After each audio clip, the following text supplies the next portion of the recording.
എല്ലാം പഠിച്ചു അച്ഛാ, ചോദിച്ചോ. രണ്ടാം ലോക മഹായുദ്ധത്തിന്റെ അനന്തര ഫലങ്ങൾ. അച്ഛാ ആ ചോദ്യം വരില്ലാന്ന് ടീച്ചർ പറഞ്ഞിട്ടുണ്ട്, വേറെ ചോദിക്ക്. തെക്ക് പടിഞ്ഞാറൻ മൺസൂണെ പറ്റി വിശദീകരിക്കുക. തെക്ക് പടിഞ്ഞാറൻ മൺസൂൺ തെക്ക് പടിഞ്ഞാറ് നിന്ന് വരുന്നു. തെക്ക് അച്ഛാ ഇതൊക്കെ സിമ്പിൾ അച്ഛാ, കുറച്ച് ടഫായിട്ട് ചോദിക്ക്. നാസിസം കൊണ്ട് ഉദ്ദേശിക്കുന്നത് എന്ത്? അതൊന്നും ഇമ്പോർട്ടന്റ് ക്വസ്റ്റൻ അല്ല അച്ഛാ, ഞാൻ മാർക്ക് ചെയ്തിട്ടില്ല, അതിന്ന് ചോദിക്കും. കേരളത്തിലെ മണ്ണിനങ്ങൾ ഏതൊക്കെ? തുടക്കം ഒന്ന് പറഞ്ഞുതരോ? കേരളത്തിലെ മണ്ണിനങ്ങളെ കേരളത്തിലെ മണ്ണിനങ്ങളെ വിവിധ തരത്തിൽ തരംതിരിച്ചിരിക്കുന്നു. അതിൽ അതിൽ അതിൽ അതിൽ തീരദേശ മണ്ണ്.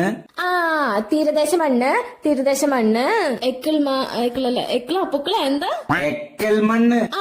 എക്കൽ മണ്ണ് തീരദേശ മണ്ണ്, എക്കൽ മണ്ണ്.